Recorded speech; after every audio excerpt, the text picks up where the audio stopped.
ఈ రోజైనా మన జీవితాన్ని బాగు చేసుకోవాలి. దేవుడు ఒక్కరోజు మనకి అవకాశం ఇచ్చారు.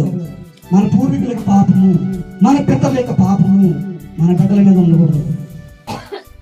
చూడండి, మీలో తల్లిదండ్రులుగా చాలా మంది ఉన్నారు. మీ బిడ్డలు ఒక అత్తనో, ఒక మామీనో, ఒక బంధువునో ఎటకారంగా ఏదైనా పిల్లలు మాట్లాడుతున్నప్పుడు మీ ఏనాడైనా మీ హృదయాల్లో కానీ మీ మనసులో కానీ ఇది సరైనది కాదు, ఇది కరెక్ట్ అయినటువంటి విధానం కాదు, ఇది తప్పు అనేటువంటి మనస్సు మనకు వస్తుందా?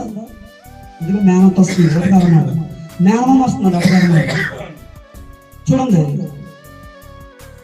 సరసక్తులు కూడా మన జీవితంలో రాకూడదు. పోకిరి మాట వచ్చినప్పకూడదు. పోయిన వారం తెలియపరిచాను, ఆదివారం, బూతులను, పోకిరి మాటలను, సరసక్తులను వచ్చినప్పకూడదు. అటువంటి వాడు నా రాజ్యానికి హక్కుదారుడు కాదు.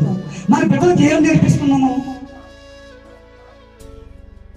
దేవునికి వాక్యాన్ని నేర్పించడానికి ఒక్కో రోజైనా నీ కుమారుడికైనా, నీ కుమార్తెకైనా, నీ బంధువులకైనా దేవునికి వాక్యాన్ని చెప్పడానికి కొన్ని దినములైన ఉపవాసం